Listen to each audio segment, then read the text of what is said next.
Tardes, bienvenidos, bienvenidas todos a esta octava edición de la Feria del Libro Independiente. Gracias por la espera.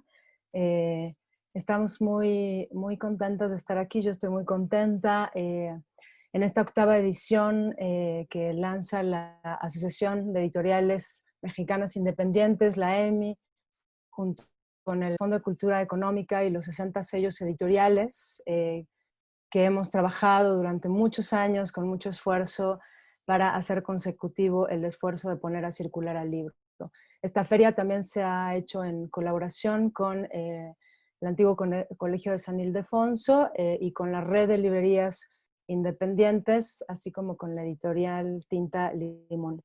Justamente decir 60 sellos, más que como un número, para nosotros es muchas voces, muchos cuerpos, muchas mentes pensando desde hace muchos años justo cómo poner a circular los libros como esos espacios, digo yo, del lenguaje, como para extender el lenguaje y hacer y cultivar y sembrar el pensamiento. Yo estoy muy contenta, quiero agradecer más allá de protocolos muy sinceramente a Pablo Moya, a Mariela Calcaño, que nos invitaron a Tomás Granados Salinas y a mí a ser miembros del comité de este año de la feria, y juntos justo pensamos justamente este lema que hemos elegido para esta edición, que es el de Comunidad en Acción, y bueno, para promover los libros independientes, sobre todo a partir de esto, ¿no? De que los actores que trabajamos en la cadena del libro, en el circuito, me gusta más decir a mí, es algo que suena más abierto y que llama más al encuentro, pues tiene que ver justamente con la posibilidad de que todos los que interactuamos, los que los escribimos, editamos, imprimimos, vendemos las librerías, podamos unir esfuerzos en un momento como este, inédito, una situación de pandemia mundial, en ese sentido por una parte, pero también obviamente en el sentido de lo que está aconteciendo en el mundo y en México en particular. Así que justamente desde ese espíritu es que hoy, para inaugurar esta octava edición, damos la bienvenida, doy la más cordial bienvenida a Verónica Gago y a Raquel Gutiérrez, que son las invitadas que pensamos justamente porque nos parece que la discusión en torno al feminismo, a los procesos de feminismo es pues más que nunca, y lo sabemos en el contexto justo nacional, también el mundial en el que estamos viviendo, muy pertinente y que justamente como en algún momento ha dicho ya Raquel Gutiérrez, la conversación y el diálogo como herramientas para reconstruir el sentido común de la disidencia, pues es lo que estamos buscando. Así que muchas gracias Raquel, muchas gracias Verónica. Voy a presentarlas. Después de esto ya les daré la palabra para que ellas justo tengan esta conversación. Verónica Gago nació en Chivilcoy, Argentina.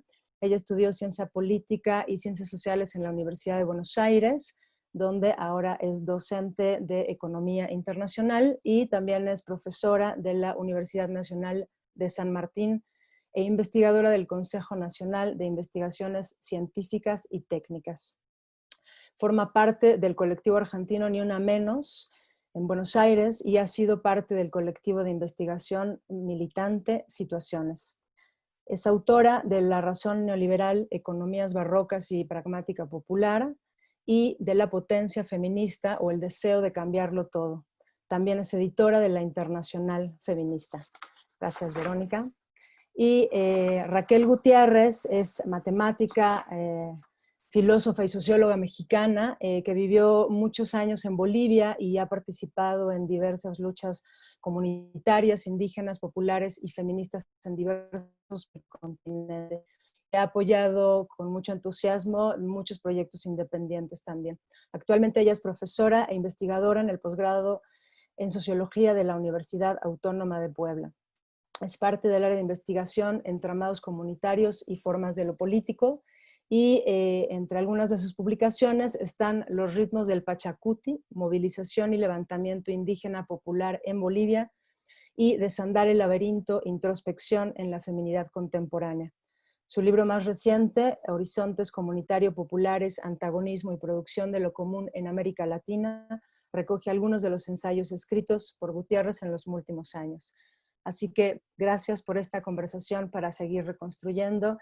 Les doy la palabra, Verónica, Raquel. Muchas gracias. Bienvenidos a esta feria. Vero, tú primero.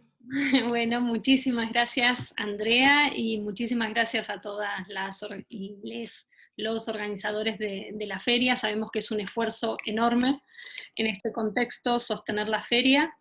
Y bueno, estoy acá también como parte de la editorial argentina invitada, Tinta Limón, que es un esfuerzo también militante de edición de muchos años, y que, bueno, en alianza, también en complicidad política con Bajo Tierra y Pez en el Árbol, se ha hecho esta edición mexicana de la potencia feminista, que yo estoy muy, muy feliz. Obviamente me gustaría estar de cuerpo presente allá en México, pero ya sucederá. Pero bueno, es un honor estar acá, y además es un honor para mí estar con Raquel, que es la prologuista del libro, es amiga, maestra, compañera de hace muchísimos años, y para mí siempre una referencia, y bueno, y un lujo que la conversación sea también como inauguración de la feria. Bueno, pues yo también saludarte a ti, Vero, pues darte la bienvenida que te estaríamos dando de otro modo si estuviéramos en ese lugar de San Ildefonso tan bonito y no solamente viendo sus arcos en un cuadrito.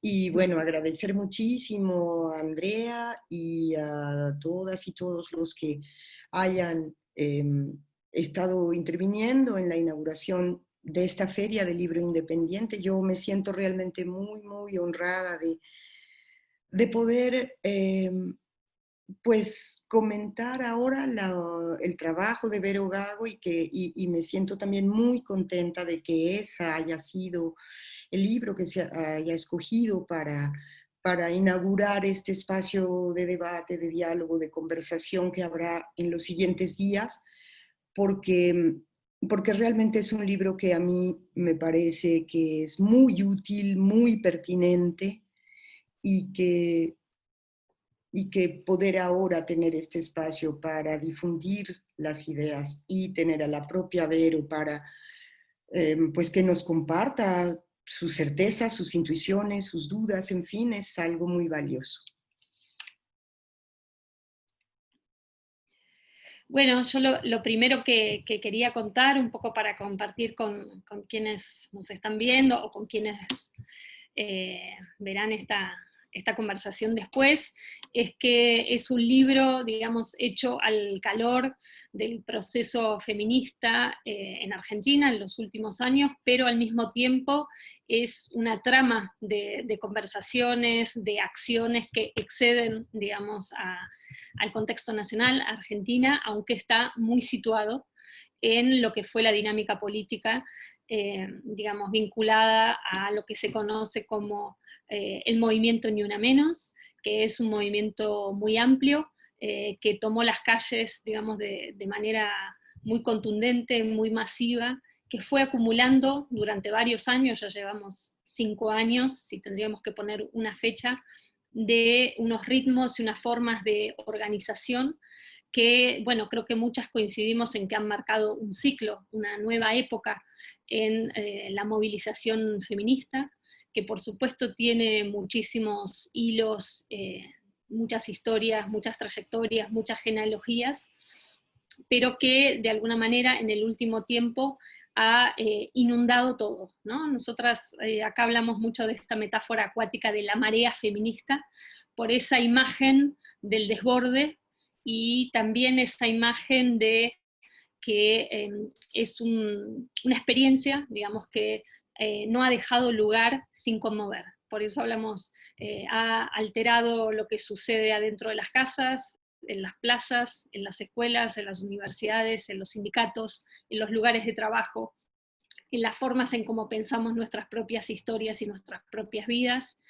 y a la vez es una experiencia que es una cita transgeneracional, es decir, que nos encuentra a compañeras y, de muy diversas historias, de muy diversas trayectorias de luchas, y eso también es muy interesante, ¿no? Porque le da como también una espesura histórica, me parece, muy, muy potente, y a la vez, diría, no se explica esa marea, ese desborde, sin pensar cómo este proceso y este movimiento se ha ido coordinando, ha entrado en resonancia y en contaminación con organizaciones, con luchas, con experiencias, con colectivas que se fueron creando a lo largo de estos años en todo el continente y diría el mundo, ¿no? Porque creo que otra de las cuestiones más llamativas de estos últimos años es esta capacidad global, transnacional, que ha hecho de los feminismos, ¿no? Esta multiplicación permanente, este cuestionamiento permanente de qué son los feminismos, cómo lo vamos construyendo, qué se va construyendo, qué capacidad justamente tiene de ir desbordando toda definición, cómo se va definiendo por las prácticas que va inventando, y creo que lo más interesante de esta difusión y de esta amplificación es la manera también en que vamos enhebrando ritmos muy diferentes, ¿no? Es decir, cómo algo que sucede en un lugar repercute en otro, y en ese otro lugar es apropiado, digo, desde una acción hasta una consigna, hasta una manera de dar un debate, hasta una ocupación, hasta un encuentro. Entonces creo que eso también va produciendo como una especie de archivo común y colectivo, ¿no?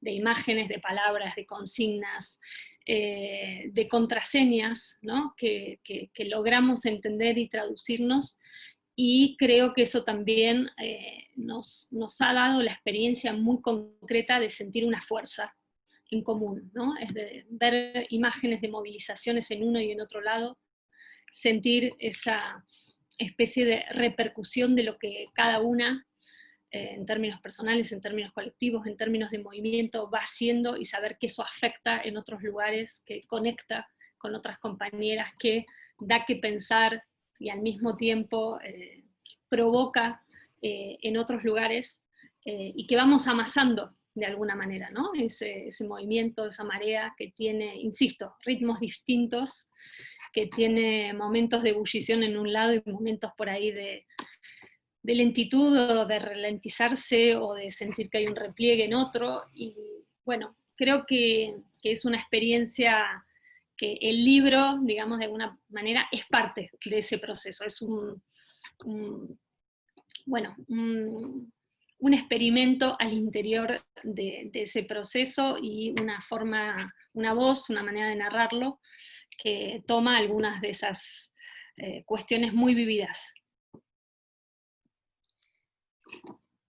Efectivamente, Vero, yo que pude tener la suerte de estar, digamos, más o menos cerca de la gestación del libro, cuando tú te propusiste empezar a hacer lo que, bueno, nosotras le vamos llamando pequeñas síntesis parciales de lo que vamos conociendo y sabiendo, para dejarlas establecidas, para dejarlas más o menos ordenadas y poder ponerlas a circular.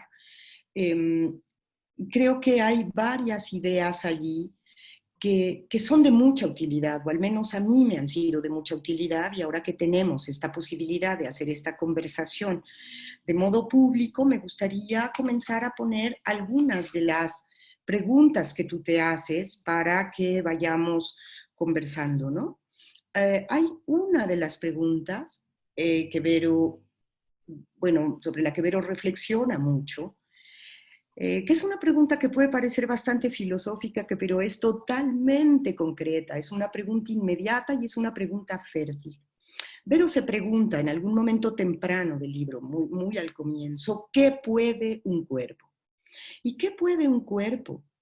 Está pensando en un cuerpo de una mujer, en un cuerpo suyo, en su propia experiencia, en un cuerpo en un cuerpo feminizado, etc.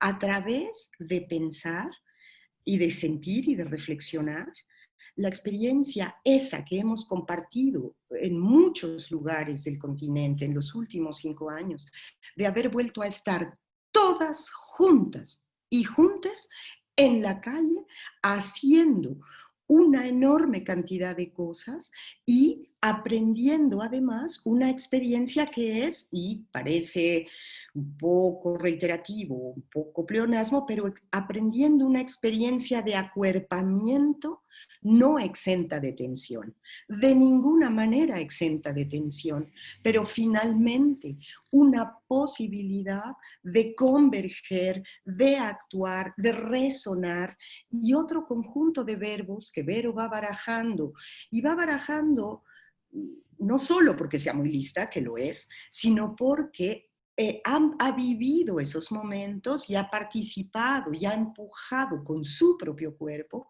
esos momentos de desborde de la marea, ¿no? De tsunami feminista que sobre todo pues en Argentina se han caracterizado por la masividad y la radicalidad. Entonces, Vero, a mí me gustaría, así como parte de la conversación, si tú pudieras pensar y presentar a los eventuales oyentes en México, pensando que también esto se está escuchando en Buenos Aires o eventualmente en algún otro lugar, quizá en otros lugares esta discusión es más generalizada, aquí no lo es tanto. Esas dos preguntas. Por un lado, ¿cómo llegas y por qué te preguntas acerca de qué pueden los cuerpos, qué puede un cuerpo, qué puede mi cuerpo? ¿Qué más hilos hay allí sintetizados? Y por otro lado, ¿cómo has entendido tú, cómo lo viste surgir, cómo lo viste florecer, eso que le nombras el bucle, entre masividad y radicalidad, que es realmente algo tremendamente potente que ha ocurrido, bueno, claramente en Buenos Aires, en Argentina, pero también en Uruguay, pero también en Chile y parcialmente en algunos otros lugares. Entonces, a mí me gustaría mucho que tú pudieras, o sea, que aprovecháramos para que tú contaras más directamente estos hilos que son, me parece, pues armazones fundantes de tu propia postura, ¿no? Bueno, yo creo que esa es justamente una pregunta muy colectiva, ¿no? ¿Qué es lo que fue impulsando, lo que fue generando todo este movimiento? Que muchas veces no hay una causa, ¿no? Es decir, bueno, ¿qué hace en un momento que tantes nos movilizáramos, nos encontráramos, tuviésemos este deseo, ¿no? De volcarnos a la calle y además de estar ese día, un día de una movilización, un día de un encuentro, seguir, ¿no? Persistir en esa trama de cómo seguimos pensando, cómo nos seguimos encontrando. Creo que esa noción de cómo prolongar y cómo continuar esa fuerza que se siente cuando estuvimos en alguna primera de las movilizaciones o cuando experimentamos cómo se venía en Argentina. Hay una tradición muy importante de lo que se llamaba Encuentro Nacional de Mujeres, que ahora se llama Encuentro Plurinacional de Mujeres Lesbianas, Travestis, Trans, que es un encuentro itinerante que se hace desde la vuelta de la democracia en la Argentina y que ha recorrido todo el país y que ha sido como una escuela popular feminista, ¿no? Para muchísimas generaciones, y que ahí se han procesado debates políticos y feministas de todos los momentos. Creo que esa experiencia empezó a masificarse, ese deseo de encontrarnos, ese deseo de seguir juntando fuerzas, ese deseo de discutir en cada uno de los ámbitos en que una estaba, y no solo una vez por año o 2 veces por año o eventualmente, sino de hacer de esa fuerza una suerte de continuo cotidiano, ¿no?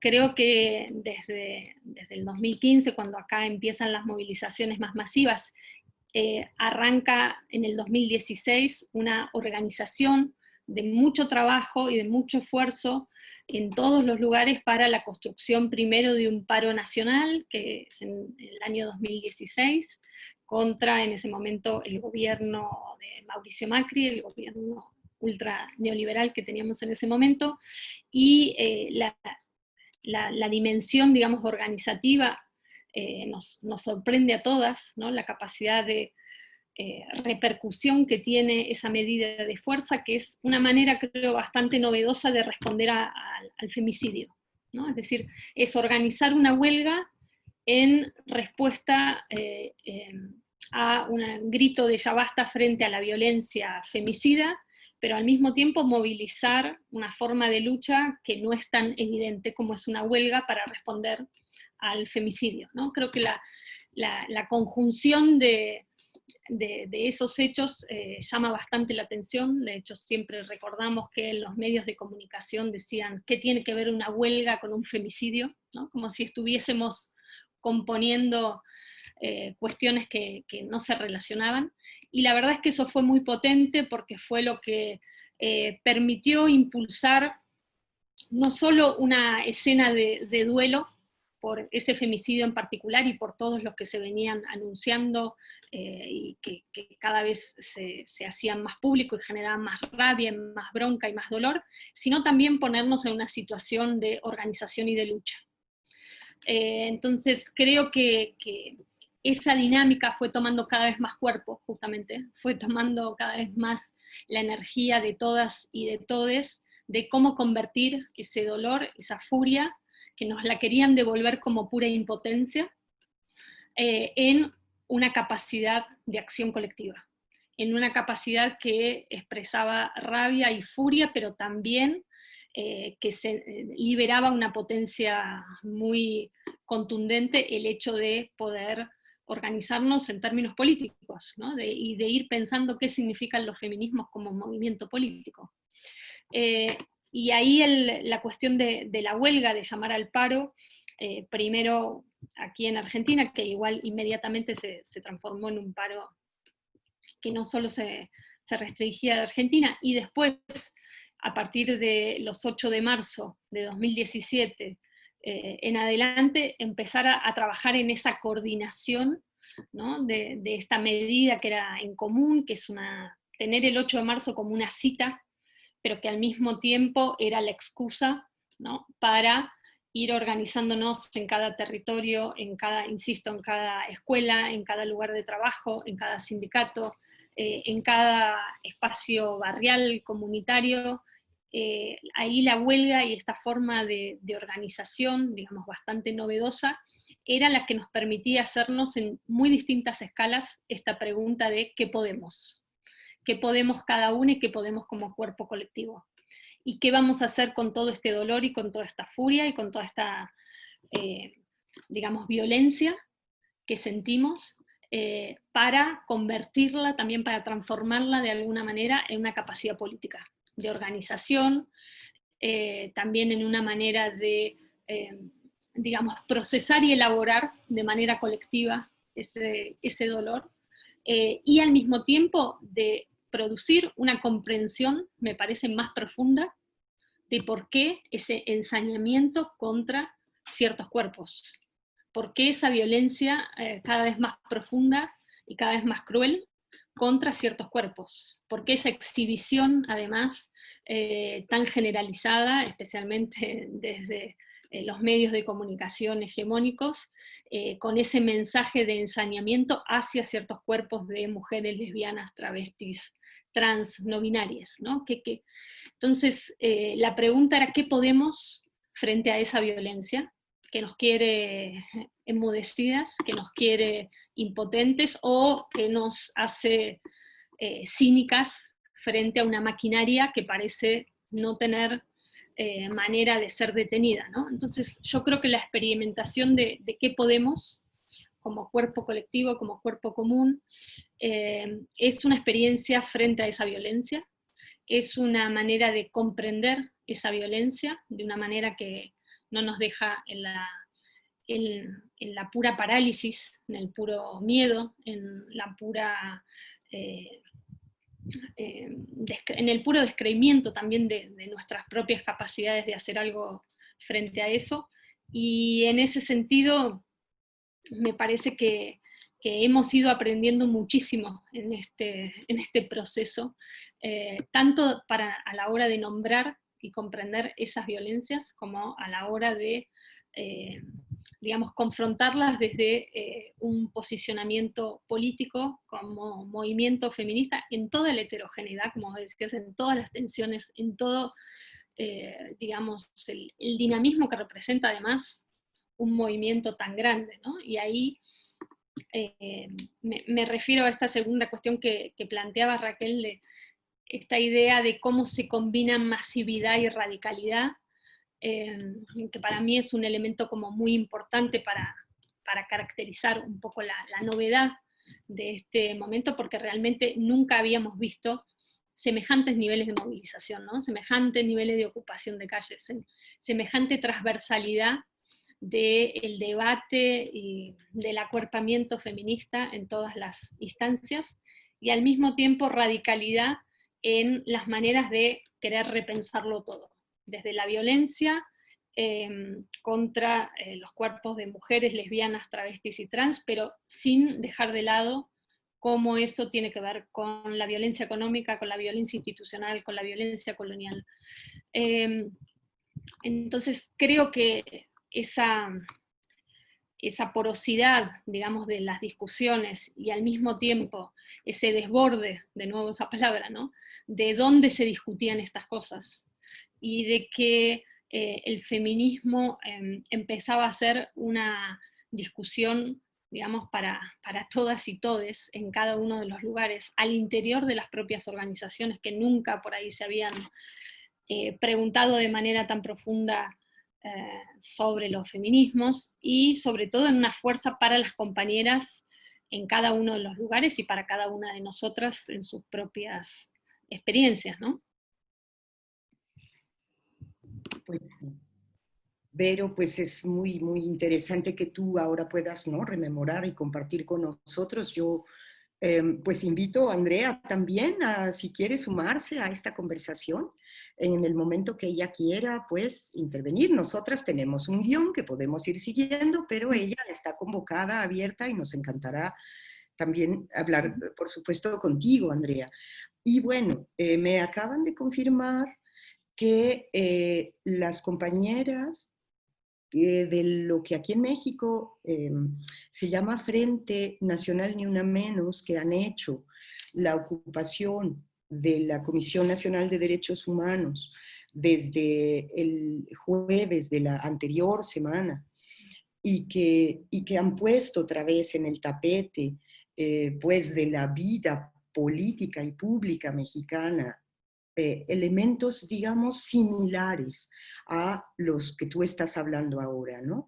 Ese esfuerzo bárbaro por tratar de convertir la furia y el dolor no en impotencia, sino en acción muy radical, que en este caso mexicano, ocupa los lugares, las instancias públicas, y desde allí se propone abrir un debate, aglutinar, ser puente para encuentro, etcétera, las cosas que nos digan las compañeras cuando ellas lleguen a este encuentro, del cual a mí me da muchísimo gusto que esté.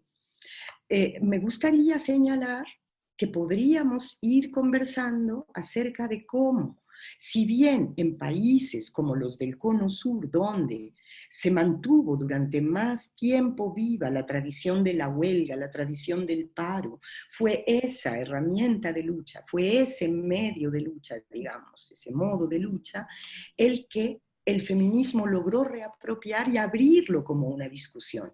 Porque acá en México tuvimos un paro el 9 de marzo este año, el 8 cayó domingo, hubo una movilización muy grande, y el 9 hubo un momento de paro que fue realmente muy importante, aunque fue muy contradictorio también por cómo se fueron alineando las fuerzas. Y no hay en México una gran tradición de huelga. Lo que sí hay mucho más en México, hay una larga tradición de ocupación del espacio público, de ocupación de las instituciones, para remecer, para sacudir, para dotarse de fuerza en la voz, y parece que ahora, a partir de las tomas, está ocurriendo acá en México algo que no es que seas, es similar, aunque es por supuesto específico y singular, es distinto y tiene su especificidad, pero resuena con la manera en la que allá en Argentina y en otros lugares se fue extendiendo esta capacidad de convocar a huelgas. Acá pareciera que empieza a habilitarse, empieza a ocurrir un llamado de algunas madres, sobre todo, muy, muy golpeadas, muy enojadas, y que se corren del lugar de la víctima para plantearse qué cosa hacer y lograr justamente establecer un basta a una situación insoportable. Entonces, bueno, tendríamos en unos momentos, en un ratito, supongo que empezarán, bueno, llegarán las compañeras y seguiremos esta conversación. Yo quería anotar estas dos cuestiones, pero bueno, veo que Andrea sí se anima a intervenir en la conversación y la seguimos esperando a las compañeras. Gracias, Raquel. Sí, justamente haciendo la vinculación entre dos cosas que me quiero rescatar de lo que hablas, Verónica, en la potencia feminista, y que tiene que ver con lo que estás mencionando, Raquel, ¿no? De este momento, esta actividad que está sucediendo ahora con la toma, bueno, en la Ciudad de México, pero bueno, en muchos estados, ¿no? En el interior de la República. Y es esta cuestión que tú hablas de la protesta feminista como enunciación, como lo que hace visible y transforma el mapa, en tanto un momento específico, pero en tanto la repercusión, el eco, la resonancia, en la medida que las demás participen activamente o discutan y de alguna manera procesen justamente estas acciones y ante la visibilización de todas estas injusticias, de toda esta furia, ante la desesperación, digamos, de la injusticia, es algo que tú señalas y exploras mucho, que me gustaría como que nos contaras un poco más de esos esfuerzos, porque además, o de ese proceso, porque hablabas también como de procesar los feminismos, que también me parece, Raquel, tú sabrás mucho más de ello, pero como que eso es algo que también aquí tenemos que hacer cada vez más, ¿no? Como ese acto de procesar los feminismos en las diversas colectivas activas que existen e incluso en las que no son necesariamente miembros de las colectivas, sino que siguen atentamente porque nos interesa, digamos, el feminismo, ¿no? Eso por una parte, y la otra, recuperar en ese contexto justo esta frase maravillosa de la potencia feminista, donde tú enuncias que todas tenemos un territorio, ¿no? Que no estamos desterritorializadas, ¿no? Sino que tenemos un territorio que es el territorio cuerpo y esta noción, ¿no? Pero que me parece como un lugar fundamental del cual poder partir. Eso.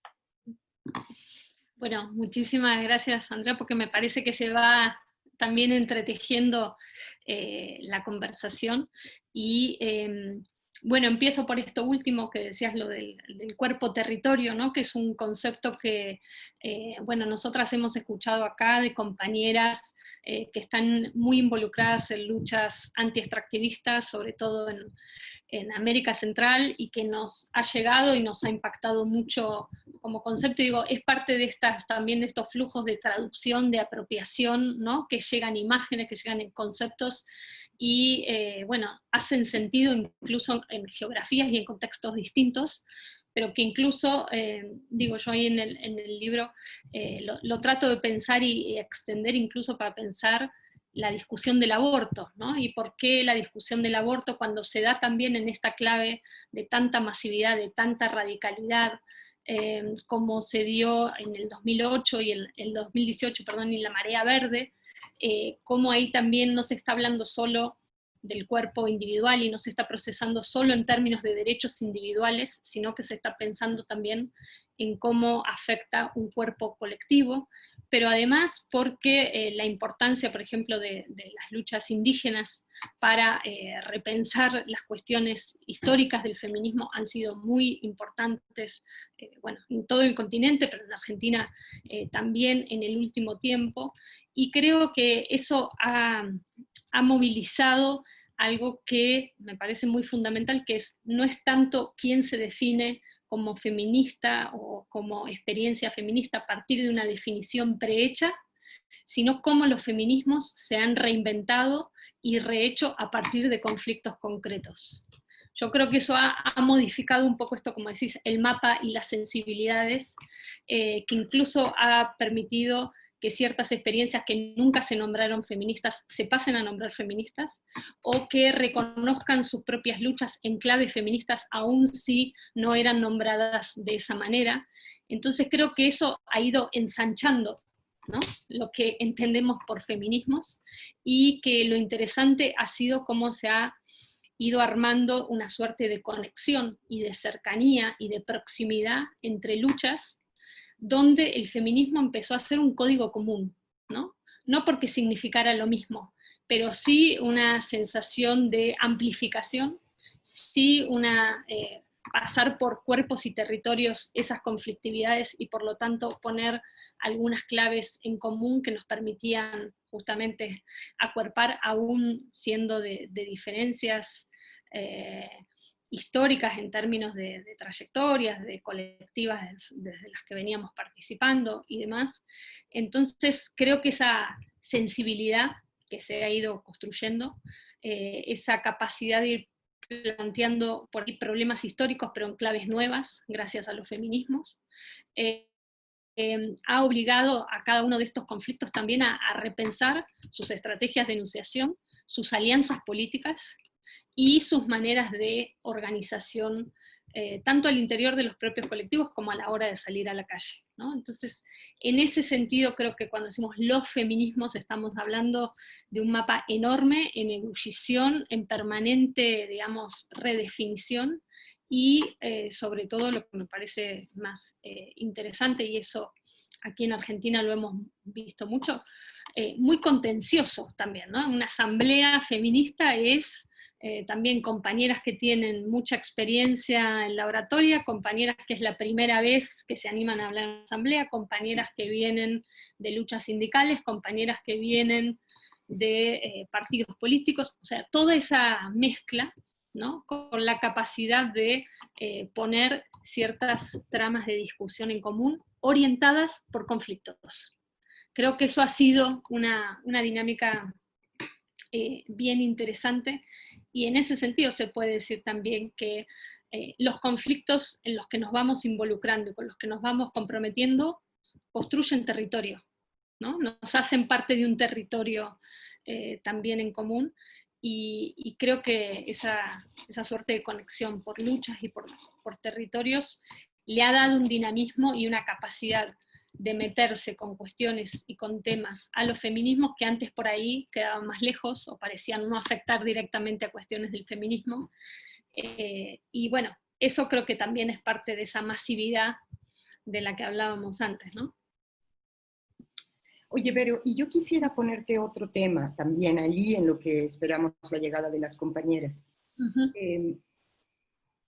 Es el asunto de que estos, digamos, este momento de ebullición feminista que está ocurriendo, donde hay también un conjunto de debates, digamos, más en el orden ideológico, que se dan y que ocurren, y que es una pena a veces cuando los debates ideológicos se ponen en condición de una especie como de antagonismo pleno, unas negando a otras, porque eso finalmente debilita a todas, y que tienen que ver con el hacerse cargo y tratar de intervenir en situaciones conflictivas específicas, nos ha movido también de la condición de sector, es decir, son las luchas de las mujeres y otros cuerpos feminizados, o mujeres, lesbianas, trans, transvestis, y todo lo que queramos, como cuerpos en movimiento, pero que no se presentan como un sector, o sea, no quedan sectorializadas, solicitando cosas a una especie de neutro universal, sino que están abriendo un horizonte o replanteando un horizonte en el cual se afanan por la transformación radical de las cosas y por subvertir palmo a palmo el modo como ha quedado estructurada y concatenada la dominación. Entonces, eso es muy interesante porque es también un alejarse de cierta manera en la que durante largos años, sobre todo en los años más neoliberales de todos los países, se buscó limitar a una política de inscripción de derechos que iban a ser finalmente derechos vacíos y que iban a ser sobre todo derechos sectoriales. Entonces, ojo, no estoy diciendo que esos derechos ya los hayamos ganado, esos derechos necesitan quedar inscritos, necesitan ampliarse. El derecho a la interrupción voluntaria del embarazo antes que cualquier otro, pero hay otro montón. Sin embargo, esta potencia feminista deja de hacer mirar la lucha de nosotras y nosotres como si fuera una lucha sectorial. Uh-huh. No sé si pudieras dar algunos hilos por ese lado en lo que llegan las compañeras. Sí, yo creo que eso es fundamental también en términos de cómo pensamos la transversalidad, ¿no? Tanto en términos de cuestiones, de agendas, de quiénes quedan interpelados por los feminismos, como por esta variedad y heterogeneidad de luchas que son parte de los feminismos, ¿no? Entonces, en ese sentido, me parece muy importante cómo ha trastocado más bien la cuestión de la dominación, de la subordinación, y de poner en primer lugar también la discusión sobre la explotación del trabajo. Es decir, ha sido muy importante con la cuestión de la huelga, del paro, discutir la dimensión del trabajo reproductivo, gratuito, mal pago, precario, del trabajo migrante, del trabajo sexual. Es decir, son todas discusiones que se pusieron, digamos, en un primer plano, no sectorial, sino que a partir de esas discusiones se podía leer la totalidad de las relaciones en las que estamos inscritas, ¿no? Entonces, eso creo que ha sido muy, muy importante en cómo los feminismos y como movimiento empezaron a afectar todo, ¿no? A decir, bueno, nada nos es ajeno en la discusión. Y eso creo que ha tenido una potencia muy movilizadora, digamos, tanto a nivel del sistema político como al nivel de los imaginarios, a nivel del deseo de la vida que se quiere tener, como al nivel de cómo se estructura la cotidianeidad. Y eso también me parece que es algo muy impactante, cómo los feminismos han tomado, contaminado y cambiado las luchas en el continente. Digo, pensando en el año anterior, en el 2019, si pensamos lo que pasó en Chile con el estallido de octubre, lo que pasó en Ecuador, lo que vemos es que esas dinámicas y esos vectores, digamos, de los feminismos están siendo parte de las luchas en general, ¿no? Es decir, hoy una revuelta, un paro, una ocupación popular, indígena, comunitario, al mismo tiempo tiene en su interior perspectiva feminista, y a la vez creo que los feminismos han cambiado tanto la cuestión de la enunciación como lo que se entiende como prioridades, ¿no? Como esas cuestiones ya no son de orden secundaria o lateral, sino que están en el primer, digamos, plano de por lo que se está luchando, ¿no?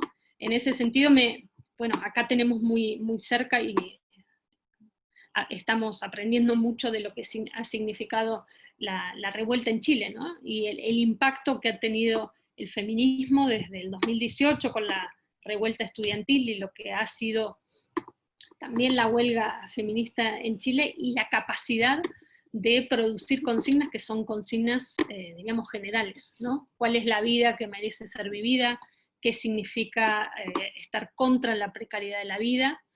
Y bueno, todas estas cuestiones hoy, en plena pandemia, me parece que además toman, ¿no?, una escala y una importancia y una repercusión que sin estos años de feminismo, hoy sería muy distinto cómo estaríamos pensando, enfrentando y atravesando, me parece, la crisis acelerada por la pandemia.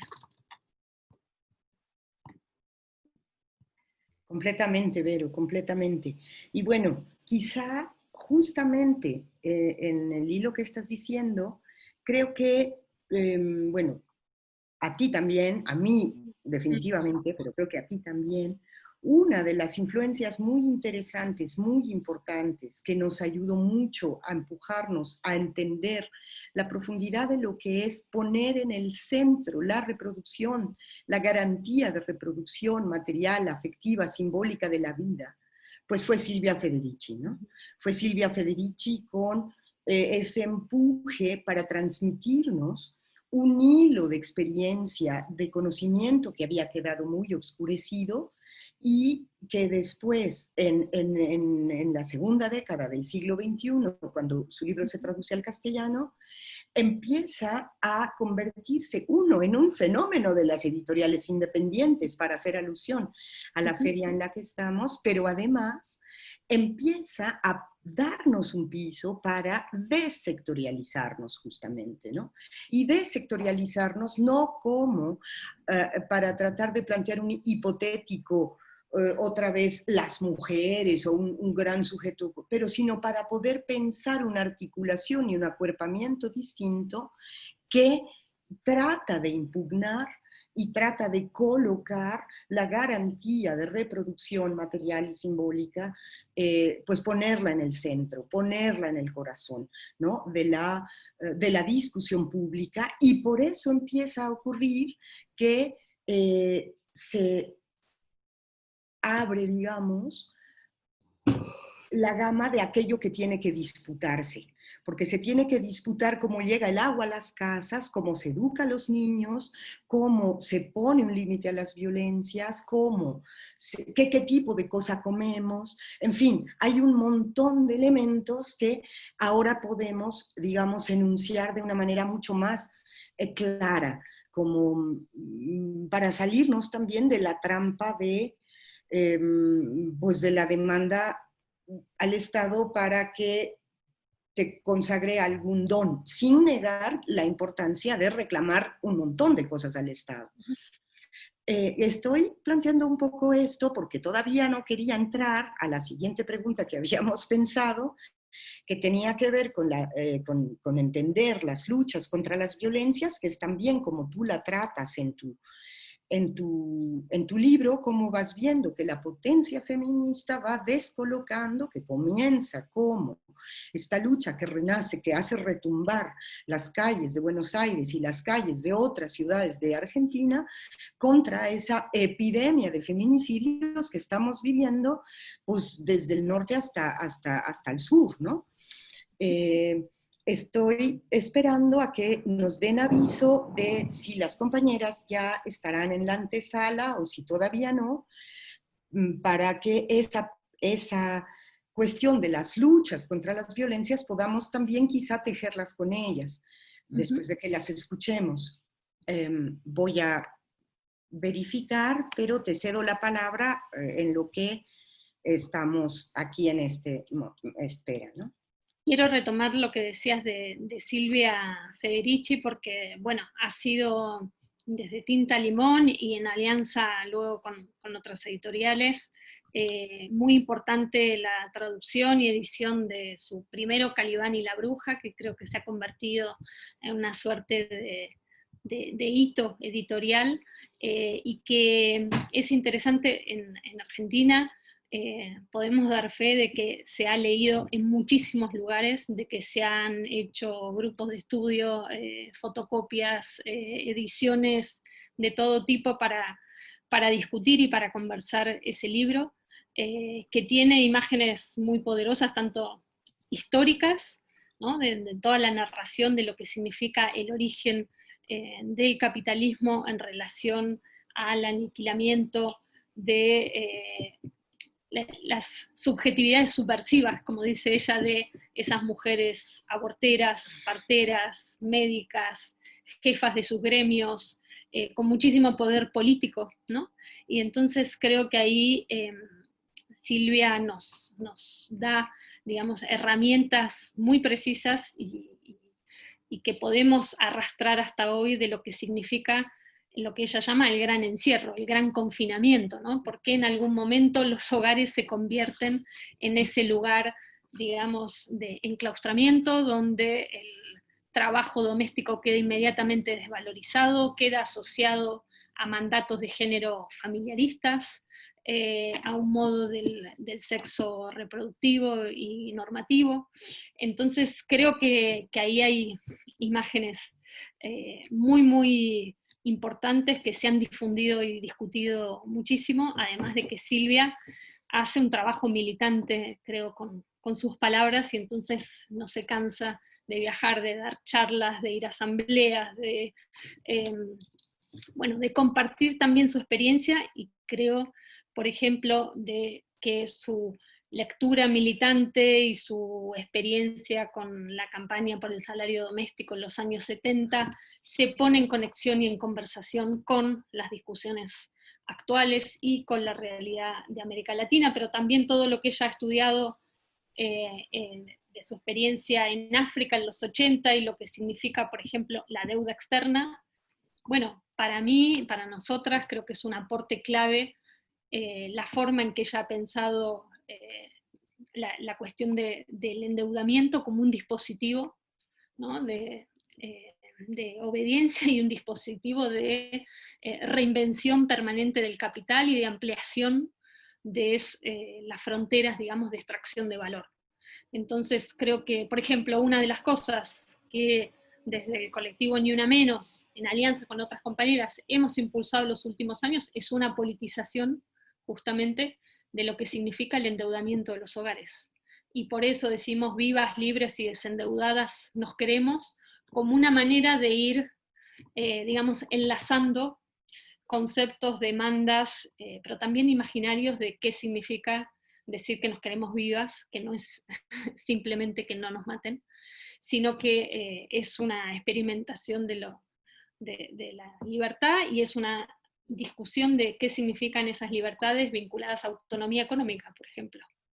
Entonces, ahí creo que también es muy interesante cómo el movimiento feminista, y sobre todo las más jóvenes, también tienen un deseo de conceptos, de lecturas, ¿no? Como que, digo, por ahí en otros movimientos sociales hay una cierta tendencia al antiintelectualismo, y yo creo que en el movimiento feminista hay un desacato a esa idea, digamos, del intelectual como algo ajeno, y más bien hay una necesidad y un deseo permanente de inventar palabras, lenguajes, de hacer lecturas, grupos de lectura, cátedras abiertas, de discusión.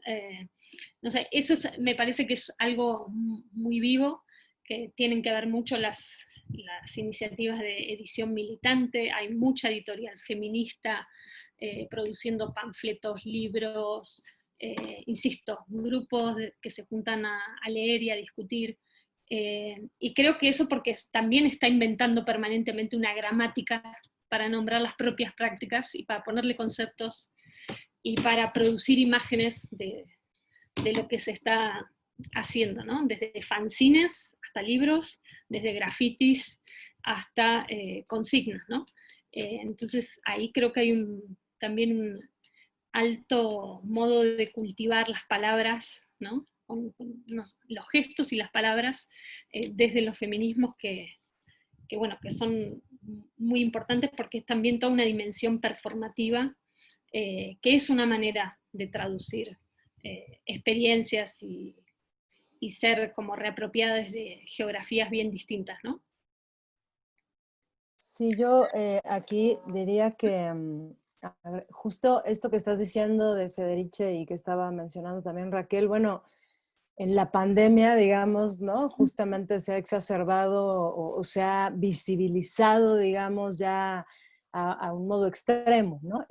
Lo que significa la explotación del trabajo doméstico, la situación de una imposibilidad real, ¿no? De tener tiempo, ¿no? Particularmente para las mujeres, ¿no? La mayoría de las mujeres, tiempo para absolutamente nada, y ahora en este confinamiento, justo como el que hablabas de Federiche, más aún, ¿no? Entonces, mezclando, digamos, esta situación de la absoluta necesidad de contrarrestar y transformar el sistema económico, ¿no? Hacer como otras búsquedas, otras rutas en lo colectivo, en la producción, como una necesidad ya básica, ¿no? Que justamente no parte o no atraviesa solamente la discusión teórica, sino que más bien nace justamente de los cuerpos con necesidad de que así sea, ¿no? Para poder estar, como bien decías ahora, estar vivas, ¿no?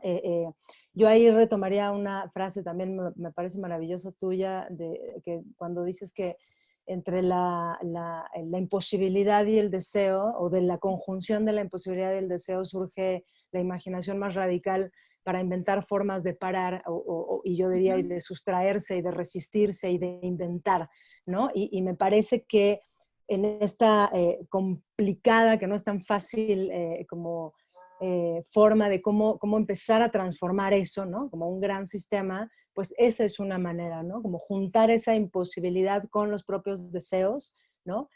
Para que se vuelva una suerte de vía. Y hay otra frase también que me parece también que es algo que dices tú, Raquel, que habla sobre lo común, y que a mí me parece muy hermosa, que es como una definición de qué es la producción constante de sentido y vínculo.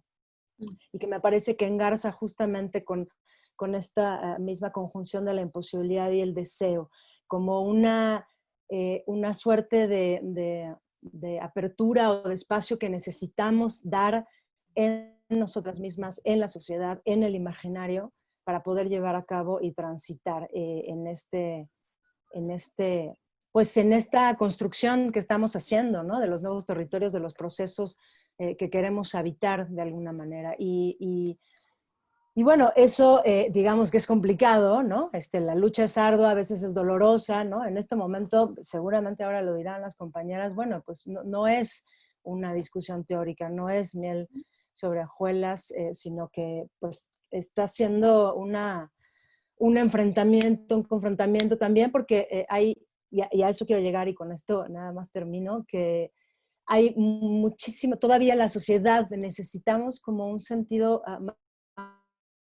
de escucha, ¿no? Donde se permea, estas necesidades, estos gritos, estas denuncias, esta apelo de como comunidad, ¿no?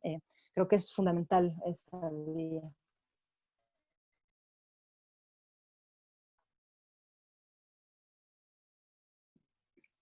Bueno, Ya. pues han llegado la compañera Deni, o sea, compañeros como nos están apoyando en el soporte técnico. Si es Deni, defensora de los derechos humanos de la Ocupa. Entonces, Deni, pues bienvenida a esta conversación. No sé si has estado pudiendo escucharla, ojalá que sí, si no, pues bienvenida. Estamos ávidas de escucharlas de viva voz, en primera persona, que nos puedan contar cómo ven ustedes. Aquí estamos hablando de potencia feminista, y vaya que ustedes en estos últimos días nos han dado una lección grandísima de lo que pueden ustedes y de la potencia feminista que se despliega en su acción. Bienvenida.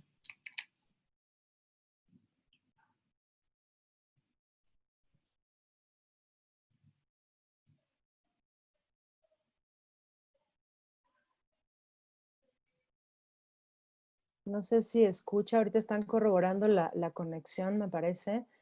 No debe ser nada fácil desde ahí en estos momentos, así que vamos a tener un poco de paciencia para ver que lo logremos. Por ahí ustedes desde México podrían contar, por si nos están viendo de varios lugares que no estén al tanto de lo que ha pasado. Ah, ahí ya está conectada Deni, perfecto. Deni, muchas gracias por conectarte. Decíamos si estaría bueno, como por ahí hay gente que no solo de México que nos está viendo, que cuenten un poco cómo es lo que están desarrollando como lucha, en qué situación están, un poco dar un contexto, imaginando que por ahí hay gente que no está al tanto de lo que es la ocupa de la CNDH.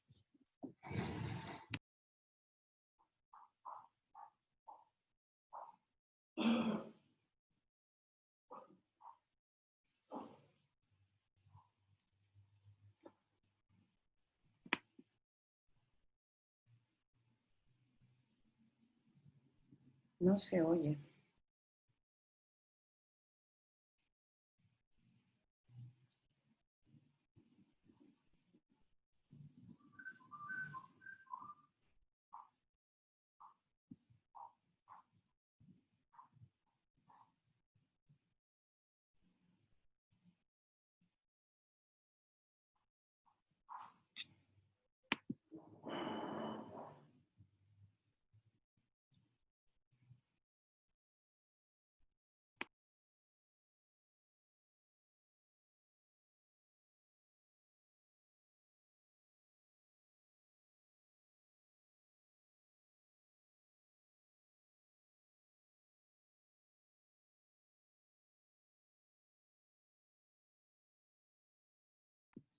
Y ahora solo falta prender el micrófono. Ya parece que aparecen ya en el audio de esta reunión, ¿no?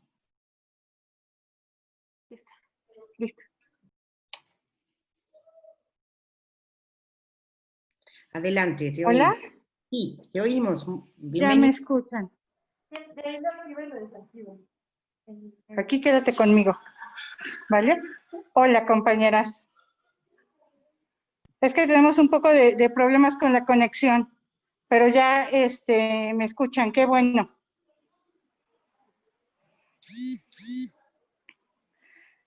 Pues les platico, compañeras, que justo el día de hoy todavía estamos aquí en la Ocupa, en el edificio ex-CNDH, hoy Casa de Refugio, de Ni Una Menos. En este caso les habla Deni, defensora de los derechos humanos, y estamos haciendo un acompañamiento aquí a las compañeras en la toma. La situación es que sí ha habido cuestiones de amedrentar a las compañeras con granaderos, con policías que vienen, ¿no? Y bajo el pretexto de que hay compañeras familiares, ¿no? Que necesitan un apoyo, digamos, gubernamental, pues también es una intimidación, ¿no? Sobre todo para las compañeras que ahorita justamente fueron a tomar las instalaciones del Estado de México, Catepec, y fueron reprimidas. Las sacaron, las golpearon, había compañeras embarazadas, compañeras con niños, las detuvieron. Entonces, pues sí vemos que el gobierno, la autoridad se maneja con un doble discurso, con la cuestión de que viene a acompañar a familias de desaparecidos, pero a la vez esa misma policía que nos protege es exactamente la misma que nos está reprimiendo. Entonces sí es una situación en la que realmente nosotros no creemos ya en el gobierno, en la función pública.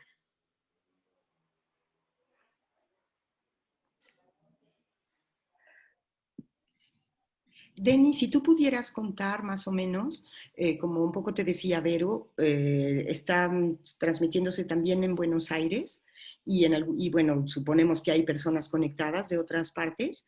Si pudieran contar cómo va lo de la toma y cómo está, hemos estado conversando mucho de los modos en que se han dado esas alianzas contra todas las violencias de las que estamos siendo objeto en estas guerras que se han impuesto contra los pueblos y contra las mujeres, y cómo esa violencia que parece no parar y que no hay manera, parece que no hay manera de detenerla, ustedes han hecho esta acción tan aguerrida, tan valiente, tan importante, y si pudieras contar brevemente y contar esta significación que le están dando a justamente una Comisión Nacional de Derechos Humanos que no estaba cumpliendo, que no estaba haciendo su función, convertirla en una casa de refugio y de respaldo para las personas que han sido agredidas y cómo la están viendo, qué necesitarían. En fin, el tiempo es tuyo para que nos pudieran contar un poco. Ok, compañera. Pues justamente es eso, ¿no? Lo que les comento, que hay una cadena, obviamente, de defensores ahorita de los derechos humanos del pueblo que está dando seguimiento a la ocupa de aquí de esta casa. Y bueno, pues eso hasta el momento, compañeras, ¿no? Ya saben un poquito de la historia, que esto comenzó porque las madres de los compañeros que fueron desaparecidos, producto de este terrorismo de Estado que se vive en este país, pues vinieron, se amarraron a una silla de aquí de la comisión, luego hubo colectivos feministas que pues ahora sí que acompañaron la toma, se tomó la instalación y desde ese día es una casa de refugio, de ni una menos. Ajá. Y pues obviamente hay una situación de tensión, pero todo está ahorita aquí las madres de las víctimas en toma de la instalación y pues aquí van a seguir las compañeras, aquí van a seguir, están firmes en su decisión de no abandonar la instalación y pues bueno, ¿no? En su justo reclamo de justicia, porque es el Estado el que debería de prevernos de un montón de cosas que pues, no accionan la realidad, ¿no? Porque acuérdense que no nada más es la justicia que demandan las víctimas de los compañeros, es la justicia social, el derecho a una seguridad, por ejemplo, ¿no? Si fuera un país seguro, pues no existiríamos nosotros tampoco, ¿no? Los defensores de los derechos humanos, porque no tendríamos a quién defender, ¿no? Tan simple como eso. Y pues la justicia social, el derecho a una vivienda digna, a un trabajo digno, a la alimentación, educación, porque son muchas cosas las que se carecen en este país pero bueno, por supuesto que en este sentido, el alto índice de feminicidios y desapariciones forzadas. Deni, ¿y están recibiendo apoyo, solidaridad? ¿Cómo sienten que está siendo recibida un poco la acción de ustedes y esta capacidad de dar refugio, de alojar a las compañeras que están demandando justicia? ¿Cómo están recibiendo por parte de otros colectivos o de gente a pie esta acción por parte de ustedes? Sí, compañeros, pues la situación es que hay ahorita pues sí una situación de que está llegando muchos tipos de acopios, ¿no? Desde lo que se necesita, que son medicamentos. Por ejemplo, aquí la señora Yesenia, que es madre de una víctima, es la que manda las despensas a otras familias, ¿no? Por ejemplo, se hace el acopio y de aquí se van a Guerrero, a Michoacán, donde se necesita, donde la población está vulnerable y las víctimas pues no reciben la menor atención por parte de las autoridades, ¿no? Entonces, ahorita se está pidiendo este apoyo básicamente de donación por esa vía y obviamente pues el acompañamiento afuera del edificio que se tomó, pues hay algunas actividades y vienen las compañeras solidariamente y eso también ayuda, ¿no? Porque de alguna forma pues mantienen los cercos policíacos pues más lejos del edificio. Y además ven una situación que en estos momentos de pandemia o de cuarentena, digamos, social obligatoria en muchos casos, ven que la situación de violencia hacia mujeres y en particular violencia doméstica en términos más generales se ha incrementado. ¿Están notando eso también? Sí, sí, claro, ¿no? Bueno, le comentaba de hecho a la compañera que justo el día de ayer que las compañeras hicieron la toma de allá en Ecatepec, en el Estado de México, fueron reprimidas, ¿no? Había compañeras embarazadas con niños que fueron golpeadas y detenidas. Entonces, pues es un doble discurso el de la autoridad en que en el momento en el que dice que está atendiendo los casos y todo eso, pero por otro reprime de una forma brutal a las compañeras en un legítimo reclamo de justicia.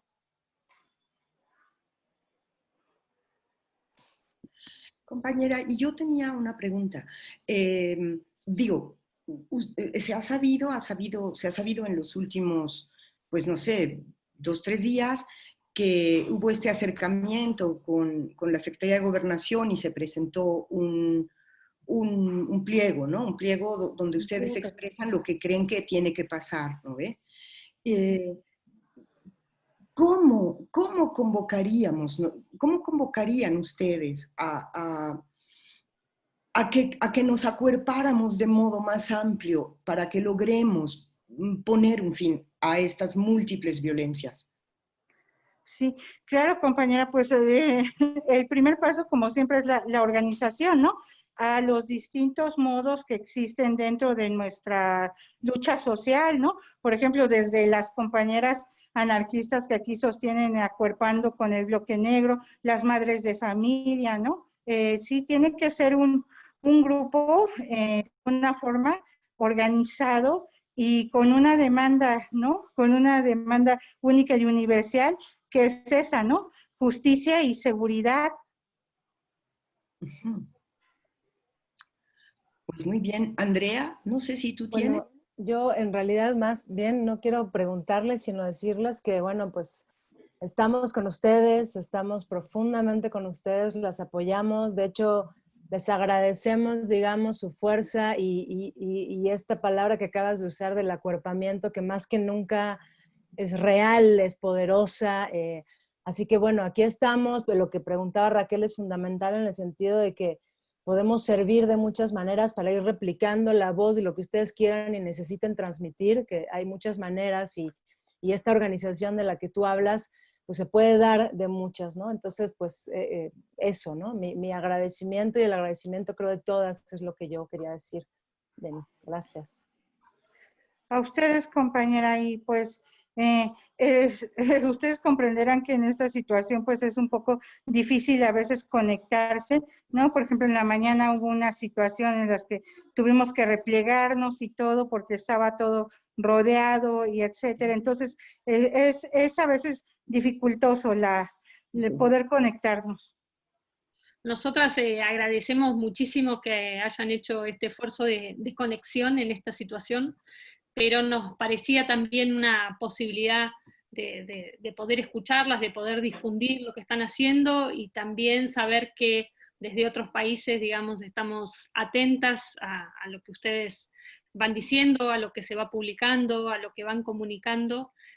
Bueno, se han visto mucho estas pinturas de próceres intervenidos que ustedes también hicieron, es decir, hay una serie, esa foto que estás mostrando ahora de esa pintada ha circulado muchísimo, y bueno, creo que estamos todas muy atentas, que sepan eso desde distintos lugares, atentas, alertas, y también aprendiendo mucho de, bueno, de lo que ustedes van contando y de cómo justamente vamos construyendo ideas y prácticas concretas de justicia, ¿no? Es correcto, compañeras, y pues muchísimas gracias a ustedes por el espacio, por la voz, y pues desgraciadamente ya tenemos una otra acción ahorita, cosas que hacer, pero les agradecemos muchísimo el espacio, que sepan que también, ¿no? Nos abraza mucho todos su fuerza, su fortaleza que viene de otros países, sus mensajes de aliento, sus donaciones, todo. Estamos de corazón agradecidos con ustedes como defensores públicos y defensores de los derechos humanos, perdón, públicos nunca de la institución, pero sí las compañeras sobre todo, ¿no? Que son las que mantienen la lucha aquí por parte del colectivo Ni Una Menos y el Bloque Negro. Va, nosotras igualmente. Muchísimas gracias por haber Un venido. abrazo muy fuerte. Mucha fuerza y Mucha vamos a fuerza. estar juntos Muchas y, gracias. y acuerpándonos. Eso. Gracias. Muchas gracias, compañeras. Hasta luego. Saludos a todas. Saludos. Gracias. Ujú. Pues, bueno, pues qué bueno que pudimos tener esta intervención de la compañera Deni y que pudimos así tocar un poquito esta potencia feminista que está desplegándose aquí, Vero, como tú ves, en unas condiciones tremendamente duras, peleando todo el tiempo con estos cercos contra la policía, enfrentando represiones muy brutales. Pues así como hemos estado viviendo, bueno, muchísimos años y ahora en estos últimos días otra vez sintiendo una gran tensión, ¿no? No sé si tenemos algunas preguntas, porque va siendo la hora en la que habíamos pensado comenzar a, bueno, intentar interactuar con el público. Va a tener que ser de esta manera mediada, pero yo pediría a los compañeros de la producción que nos indiquen si tienen algunas preguntas o por dónde van las inquietudes del público, y si no, pues ponemos, digamos, algunas últimas hilos para ir, digamos, cerrando esta conversación con Vero Gago sobre la potencia feminista en el marco de la 8ª Feria del Libro Independiente. Bueno, ahora van a mandar las preguntas. Por lo pronto me mandaron acá unos comentarios. Muchos saludos a todas las participantes por el enorme esfuerzo y sobre todo mucha fuerza también a las compañeras, ¿no?, que están de ocupas, ¿no?, que eso es fundamental. También hay un comentario que dice: gracias por el maravilloso diálogo, nos da fuerza para reconstruir nuestros territorios. Gracias a todas. Yo creo que sí es muy impresionante escuchar de viva voz, ¿no? O sea, lo que están viviendo las compañeras, efectivamente había un cerco el día de hoy, estaban como muy asustadas justamente a partir de lo que pasó ayer, es decir, realmente están poniendo el cuerpo, ¿no? O sea, el acuerpamiento tiene muchas posibilidades, muchos registros, ¿no? Hay unos más dulces, más resonantes, y hay otros mucho más complicados, aunque también son unificadores, pero son mucho más riesgosos, ¿no? Y justamente yo ahí quería como preguntarles a ustedes, ¿no?, que ustedes también tienen una larga trayectoria, no solo en la escritura y la reflexión teórica, sino también desde el quehacer activo, más potente, ambas, ¿no? Y yo por eso las admiro mucho también. Un poco, pues, ¿qué pasa en estos momentos, ¿no? O sea, cómo se transita en estos momentos coyunturas tan filosas, tan dolorosas también, ¿no? Porque además las denuncias son de historias de injusticia, de muerte, de abusos, ¿no? ¿Cómo se transita? Esa es una pregunta justo que yo quería hacerles a ustedes. Y Vero, yo quería también poner, bueno, trato de poner un poco de lo que yo sé en lo que comenta Andrea, pero yo quisiera proponerte que, esto te saca un poquito del guión, pero no del libro, que habláramos en un último momento de estas tendencias antifeministas que tú también recoges en el libro para hacer también un llamado de alerta a las compañeras acá, ¿no? Y sobre lo que decía Andrea, a mí me parece que una de las cosas que es muy importante es que volvamos a recuperar una posibilidad de sensibilidad con esta brutalidad que hemos estado viviendo en este país durante tanto tiempo y que nos ha hecho callo, nos hemos tenido que endurecer, digamos, y que desensibilizar, porque ha sido mucho lo que se ha vivido acá. Entonces, me da la impresión que la acción de las compañeras ha permitido que volvamos a poder tocar una sensibilidad una sensibilidad que nos nutre como personas, que nos permite tocarnos con los otros, con las otras. Tú decías, Andrea, que pues yo eso un poco siempre trato de pensarlo, esta cuestión del vínculo que tiene sentido. Hay una frasecita que repetimos desde donde yo trabajo con las colegas de Entramados, la repetimos mucho, que es que tratamos nosotras siempre, siempre de buscar cercanía y de cultivar cercanía y gestionar distancia. Es decir, porque sentimos que no se trata de volvernos una sola, de tener una sola voz. Si algo nos ha mostrado este nuevo momento feminista, eclosionado, alocado, potente, poderoso, del que habla Vero, que recoge las experiencias de ella, ha sido esta variedad. Y esta variedad también se ha sostenido porque las compañeras han sido capaces de cultivar cercanía y gestionar distancia, sin hablar por la otra, sin pretender ser el ventrílocuo de nadie, tratando de hablar desde la primera persona cada vez que se pueda.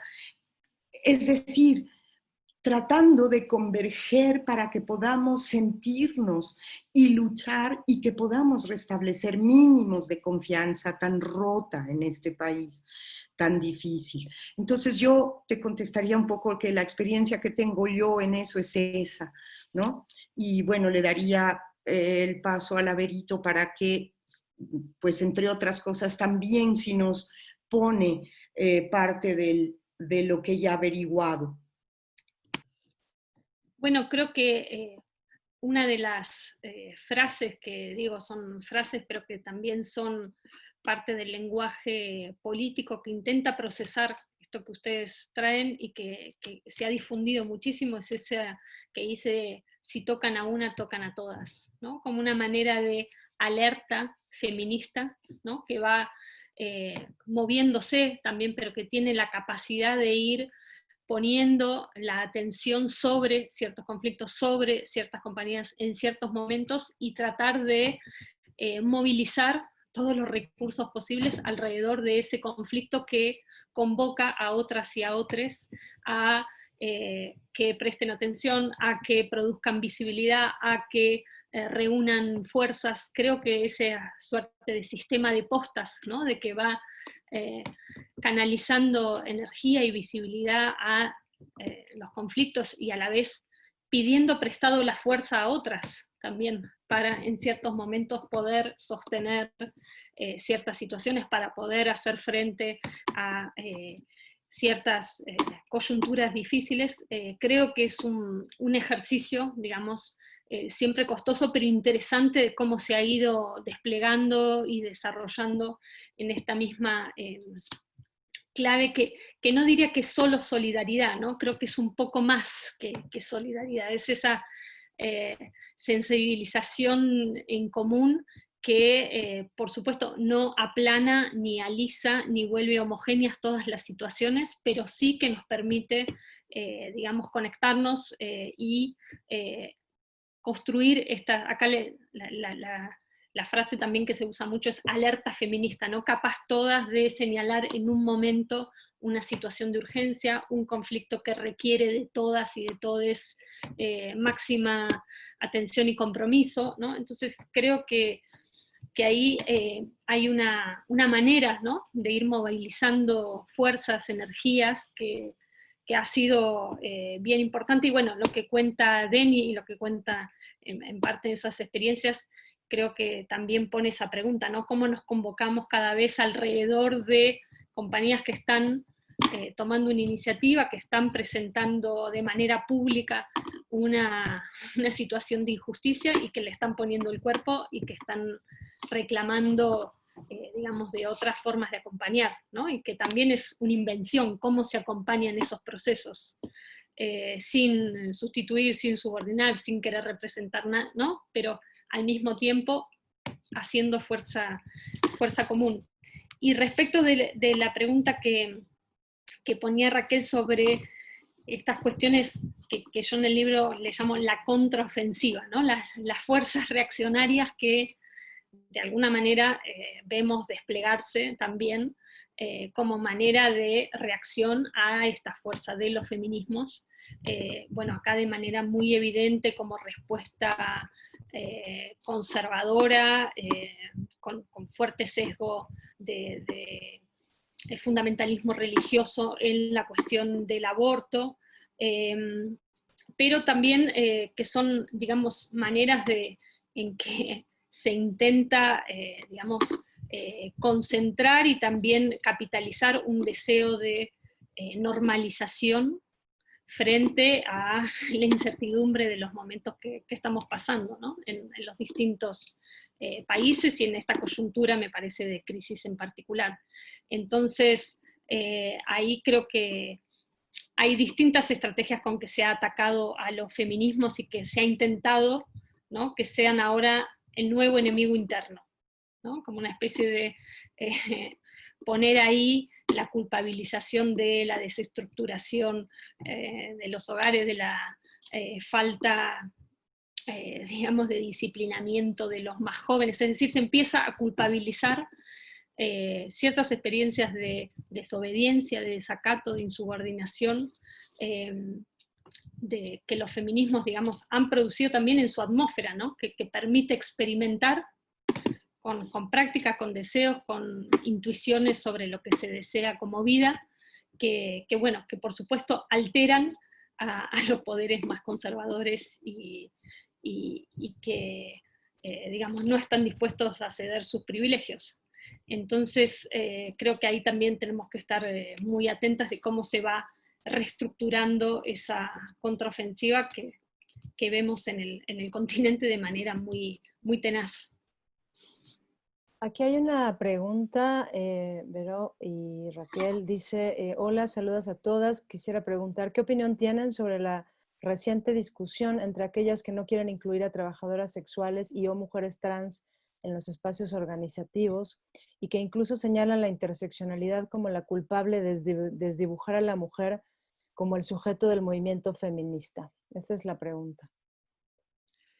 Bueno, para mí me parece que es parte de unas dinámicas reaccionarias, ¿no? que intentan sembrar además unas falsas divisiones dentro del movimiento que se ha pronunciado, yo creo en el caso de Argentina sin dudas, pero creo que en general como transfeminista, que las compañeras trabajadoras sexuales, muchas organizadas en sindicatos, muchas no, son digamos, una actriz fundamental del movimiento feminista, y que entonces la idea de que se las puede excluir, se las puede subordinar o se las puede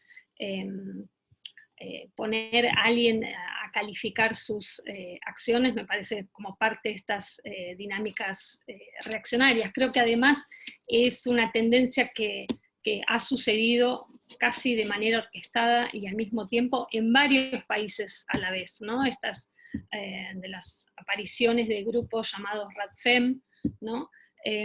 Que vuelven una posición biologicista respecto de las mujeres, que hay un ataque a compañeras trans. Creo que, bueno, es una de estas reacciones, yo diría en términos bien dirigidos a sembrar un tipo de discusión al interior del movimiento, que el movimiento, por lo menos insisto, en Argentina, pero no solo en Argentina, creo que a nivel continental, ya se ha pronunciado de manera muy abierta y muy contundente. Sí, yo también, bueno, me parece, estoy totalmente de acuerdo con Vero. Y hay algo que yo registré mucho cuando tuve oportunidad de estar en Argentina en algunos momentos de los años pasados, acompañando en parte y aprendiendo de lo que iban haciendo las compañeras, bueno, Vero, otras compañeras, en fin, en el marco de la lucha de Ni Una Menos, que era cómo usaban el dispositivo de asamblea. ¿Y por qué voy a entrar por allí? Porque el dispositivo de asamblea situada que Vero pone como un eje de la potencia feminista, de su cultivo, etc., ese dispositivo se anula cuando se instala dentro de él una contraposición que solamente puede resolverse por la exclusión de una parte. No sé si me estoy poniendo un poco profesora, van a disculpar, es la de formación profesional, pero ese ha sido un problema que ya se veía en algunas de las asambleas en el 18, en particular con estas dos posiciones, con la posición antitrans y con la posición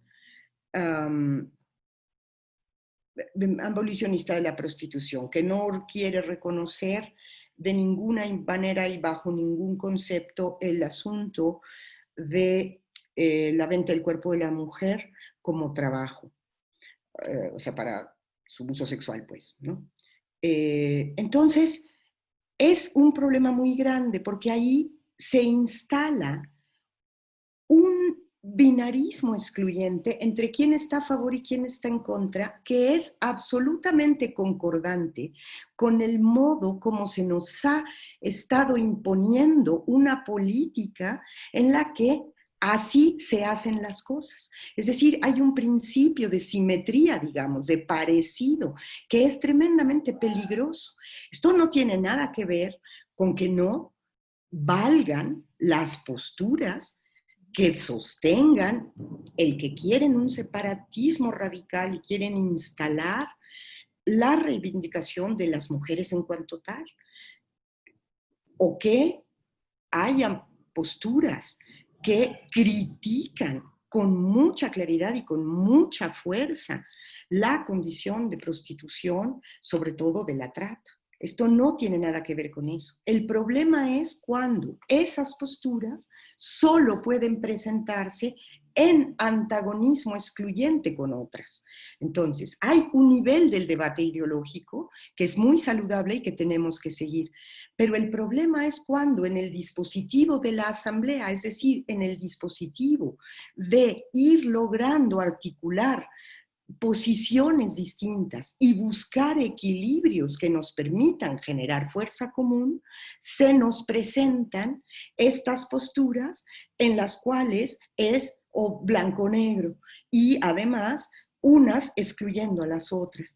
Eso, compañeras, y bueno, Silvia nos lo ha contado pues muchas veces, Silvia Federici, que fue una de las maneras en las que empezó a debilitarse, digamos, el movimiento feminista europeo de aquellos años, europeo y norteamericano, lo que se suele llamar, yo no soy muy versada en lo de las olas, pero creo que tercera o algo así, segunda, la lucha de en la que participaron las compañeras en los años 70, como en el momento en el que unas se contrapusieron a otras y perdieron la habilidad para que a través de una palabra directa entre compañeras se mediaran y se equilibraran esas diferencias para poder articular fuerza común, el debilitamiento general empezó a producirse. Y eso es muy peligroso. Eso yo quisiera también comentar. Y bueno, volvemos a estar pendientes de si hay preguntas y si no, pues ya, Vero, te daríamos paso para ir comenzando a cerrar. Gracias a las dos por esa lección del corazón.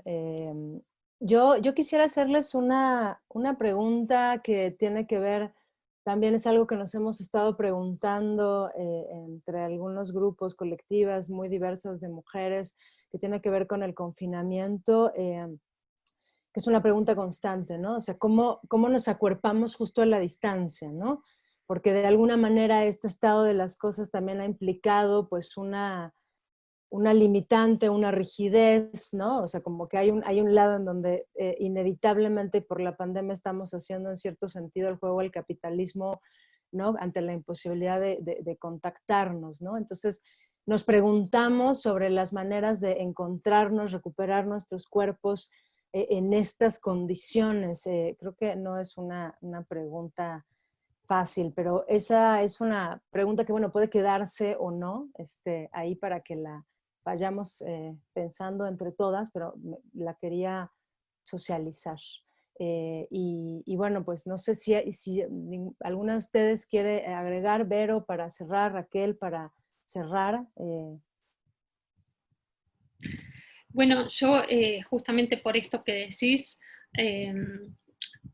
quisiera comentar que una de las preocupaciones, digamos, de estos meses desde que ha emergido la pandemia es qué significa sostenernos conectadas, qué significa que las medidas de cuarentena no se traduzcan en aislamiento, justamente cuando decimos que, y lo vemos a diario, en lo que se han convertido muchísimos hogares que no son lugares seguros, ¿no? Donde las cuestiones de violencia doméstica están estallando y donde, digamos, las posibilidades de encontrarnos o de vincularnos como lo veníamos haciendo se ven drásticamente restringidas.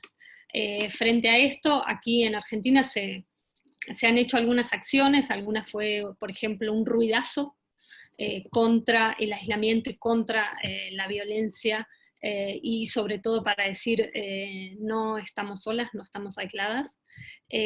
También una consigna que se ha hecho como consigna común hace algunos meses es nos sostienen las redes feministas, con esta idea de justamente cómo se están evidenciando el funcionamiento de esas redes tanto a la hora de conseguir alimentos como de acudir frente a situaciones de violencia de género, como a la hora de pensar acompañamientos frente a situaciones de urgencia médica, es decir, cómo se está visibilizando todos esos tejidos, como dice Raquel, de sostenimiento de la vida y de la reproducción colectiva, que son tejidos políticos, ¿no? Y que, digamos, visibilizan, por ejemplo, el socorrismo feminista para garantizar abortos en pandemia, que garantizan, digamos, sostener también una capacidad feminista de hacer diagnóstico en esta crisis, de poner a jugar todos estos elementos que se han venido produciendo, debatiendo desde los feminismos, de qué significa hoy el trabajo esencial, por ejemplo, el tipo de reconocimiento que se está exigiendo por este trabajo esencial.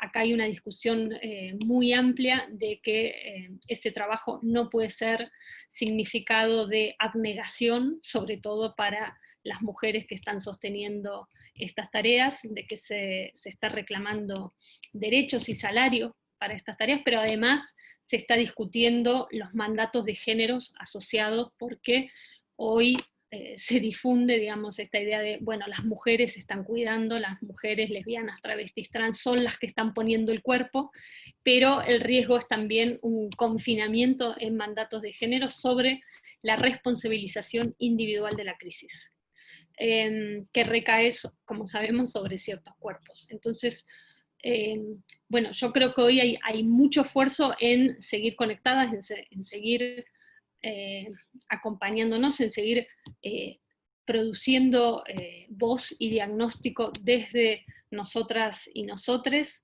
porque también hay un intento muy claro de que, bueno, vuelven ciertas voces expertas o autorizadas para nombrar lo que está sucediendo y para dejar, digamos, el trabajo de estas redes feministas como una suerte de materia prima que sostiene, ¿no? La vida cotidiana, pero que es el momento para dejar de lado la enunciación política.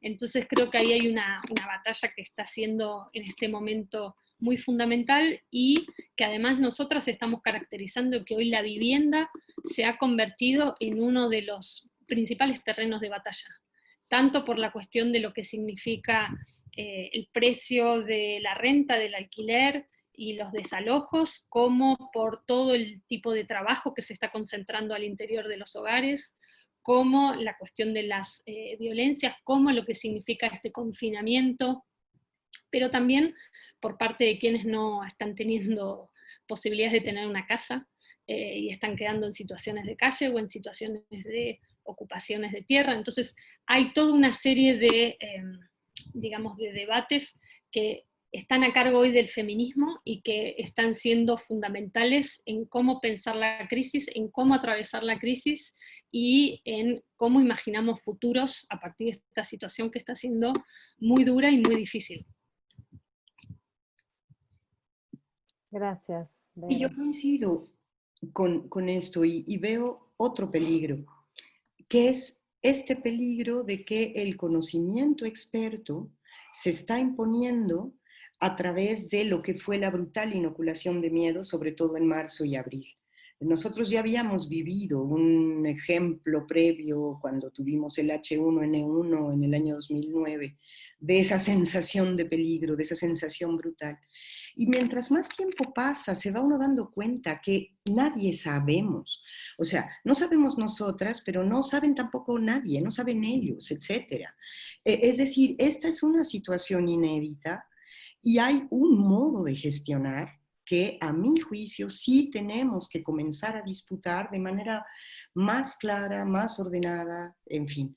No solo porque esta concentración de trabajo en los hogares va a hacer que colapsemos, como ya está pasando acá en México, se está sabiendo de una cantidad inmensa de casos de colapso literal, sobre todo de las mujeres que están teniendo que hacer 3 jornadas de trabajo en el mismo lugar, además todas pesadísimas. Crianza, educación, bueno, crianza, cuidado, sostén, todo lo que significa, educación de los hijos con esta teleescuela y más el trabajo asalariado.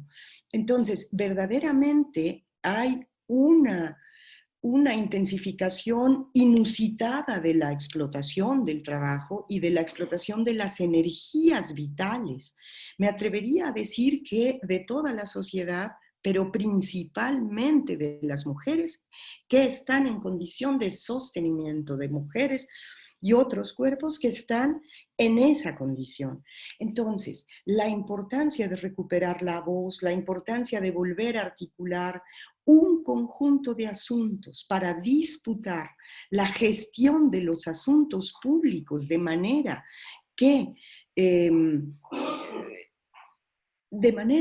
podamos producir soluciones locales sin tener que esperar a, digamos, dictámenes o ideas, pues, que finalmente se van demostrando también como infundadas, como un poco, pues, un poco salidas de la nada, pues. Por ejemplo, a mí me llama muchísimo la atención el hecho de que uno pueda, con sanas distancias, con medidas de cuidado, etcétera, ir a comprar.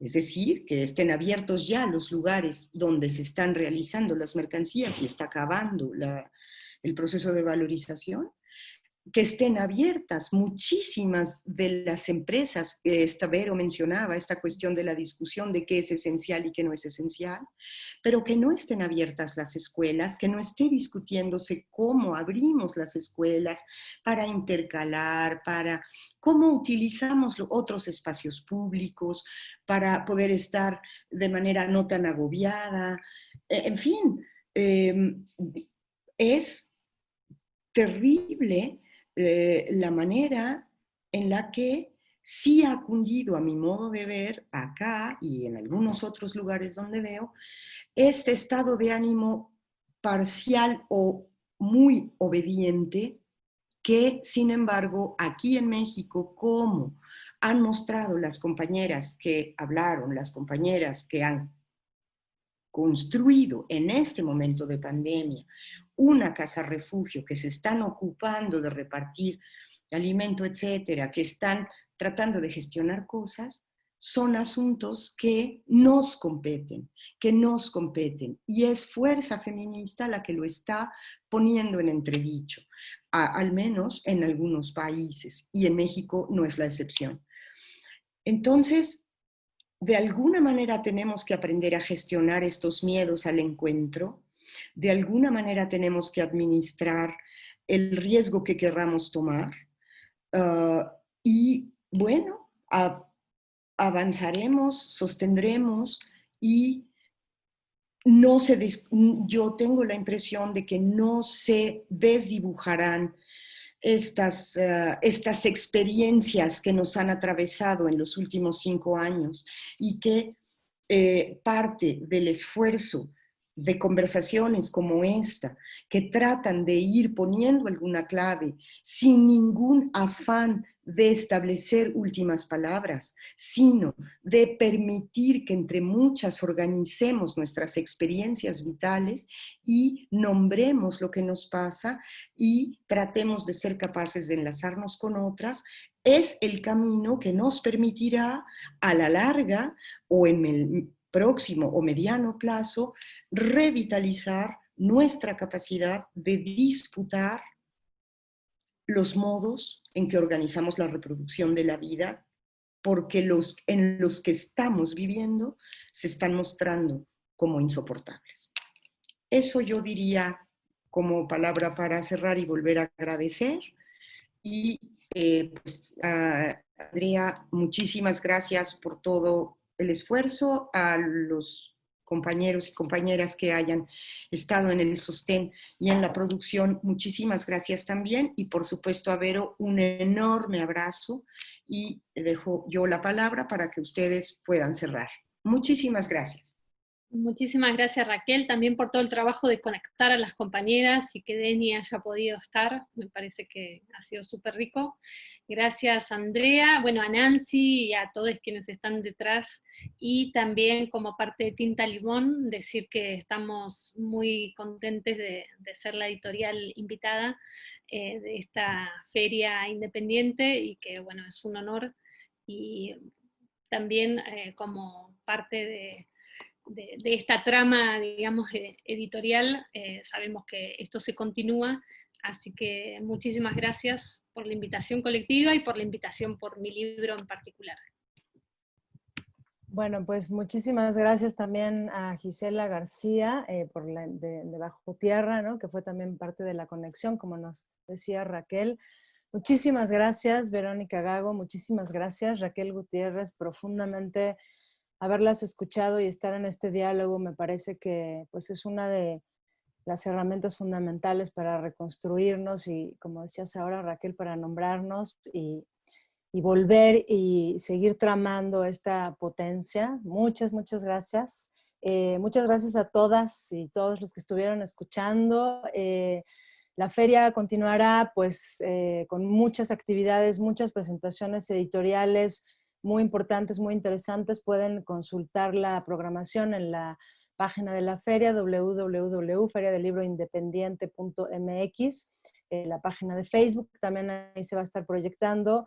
Yo en particular quiero invitarlas también a ti, a Raquel y Verónica, a una conversación que vamos a tener con la escritora brasileña Conceição Evaristo y Junko Ogata, un poco sobre los feminismos y el racismo, que también es otra temática fundamental que nos parece también importante y relevante poner sobre la mesa y seguir ampliando, en particular en México, ¿no? Pero bueno, en todo el mundo. Así que bueno, mañana habrá también actividades, domingo hay muchas cosas, hay muchas propuestas, como les decía, de construcción de pensamiento por parte de las editoriales independientes, así que bueno, gracias a todas ustedes, muchas gracias y muy buenas noches.